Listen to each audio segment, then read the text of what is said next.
যেমন করে আপনারা আমাকে ঠেকালেন গত 19 বছর, নাকি 19 বছর আপনারা আমাকে আগলে রেখেছিলেন। আপনাদের সকলের ভালোবাসা, আপনাদের সকলের পরম পাওয়া, আপনাদের স্নেহ সবকিছু দিয়ে গত 19 বছর আমরা টিকেছিলাম।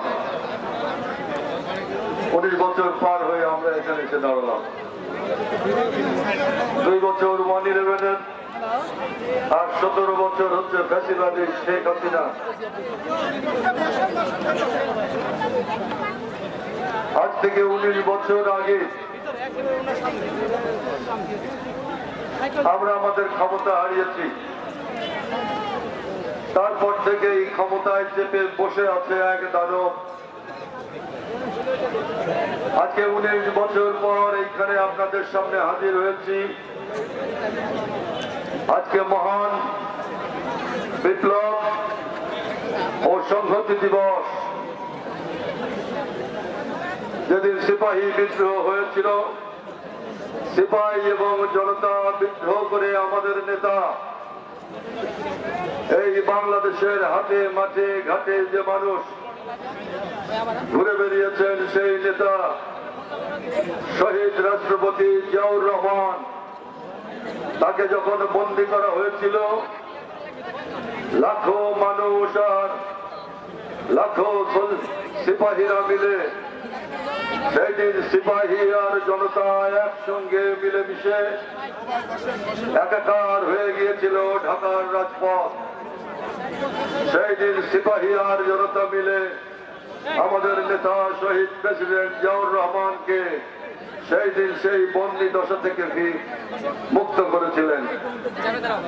তারপর থেকেই আমাদের নেতা শহীদ রাষ্ট্রপতি জিয়াউর রহমান বাংলাদেশে এক নতুন যাত্রার সূচনা করেছিলেন।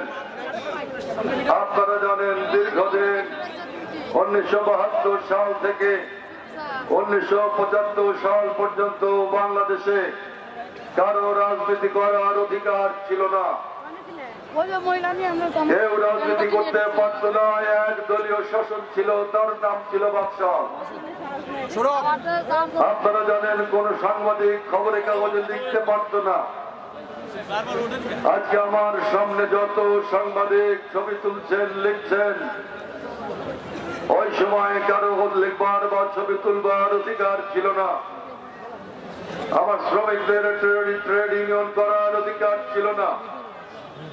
আমার কৃষকের ন্যায্য ফসলের ন্যায্য মূল্য চাওয়ার অধিকার ছিল না। গোটা বাংলাদেশ রক্ষী বাহিনীর বুটের তলায় পিষ্ট হয়েছে।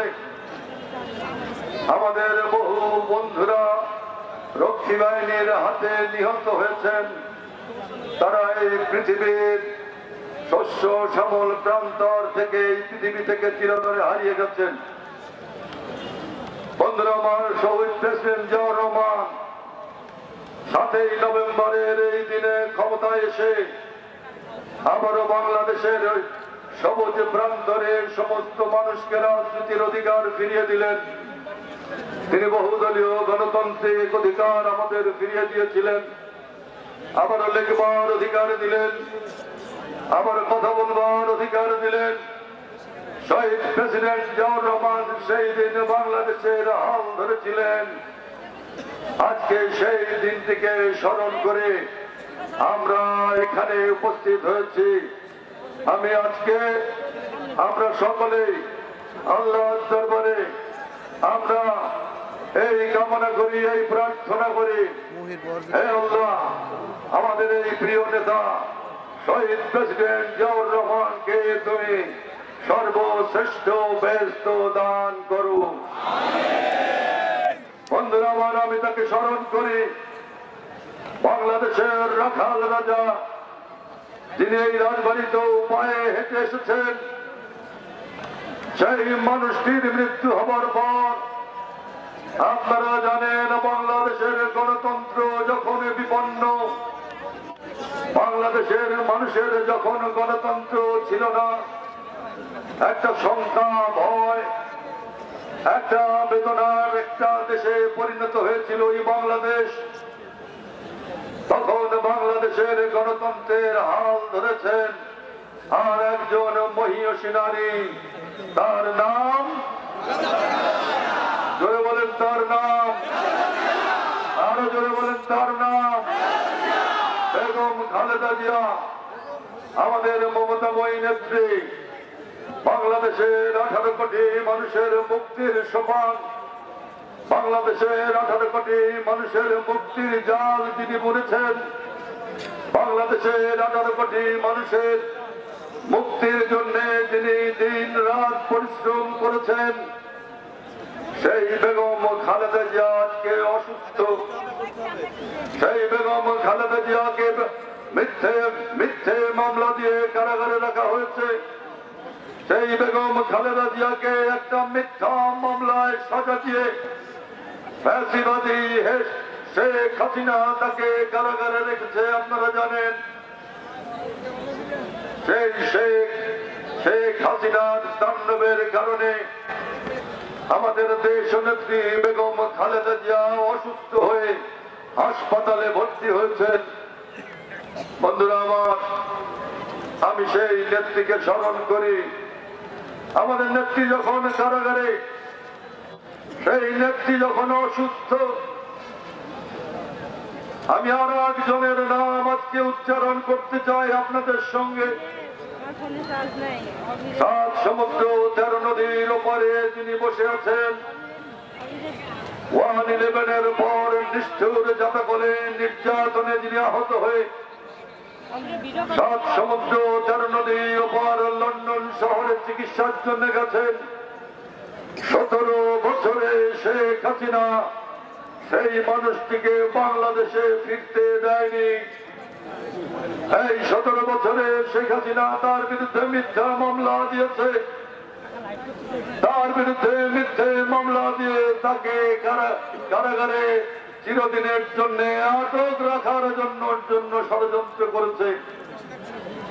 সেই মানুষটির বহুদূর বসে বাংলাদেশের 18 কোটি মানুষ যাতে আবার ভ্রান্ত পথে পরিচালিত না হয়, 18 কোটি মানুষ যাতে আবার একটা ভুলের সাগরে ভেসে না যায়, 18 কোটি মানুষের ভাগ্য আবার যাতে সাগরে নিক্ষিপ্ত না হয়, 18 কোটি মানুষ এই দেশের কামার কুমোর জেলে তাঁতি ব্যবসায়ী শিক্ষক বুদ্ধিজীবী ইমাম, 18 কোটি মানুষ নারী শিশু আবাল বৃদ্ধ বনিতা যাতে আবার বাংলাদেশ তাদেরকে নিয়ে এই বাংলাদেশ পথ না হারায়, তাদেরকে আবার যেন একটা ষড়যন্ত্র করে কেউ বাংলাদেশকে অঙ্গ রাজ্যে পরিণত করতে না পারে, তাই ওই মানুষটি বাংলাদেশের হাল ধরেছেন।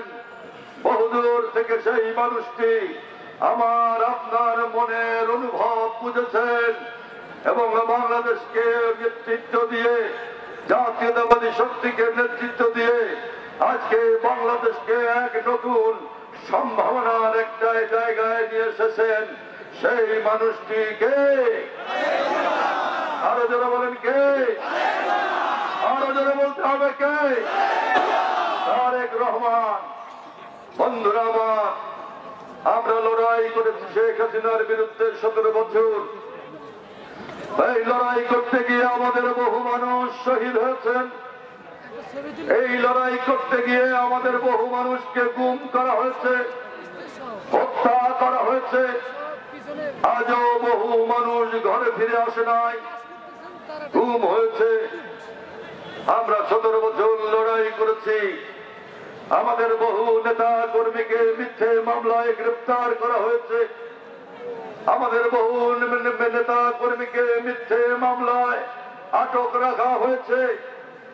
সারা বাংলাদেশের মতোই আপনাদের এই শহীদপুরে আব্দুর রব শেখ, খলিলুর রহমান মোল্লা, সিদ্দিকুর রহমান মোল্লা, মোহাম্মদ মমিন, গোলাপ শেখ, মালেক শেখ, রমজান মাতুব্বর, শহীদুল ইসলাম শেখ, শফিক শেখ, আবু বকর সিদ্দিকী, তাদেরকে মিথ্যে মামলায় কারাগারে যেতে হয়েছে। বন্ধুরা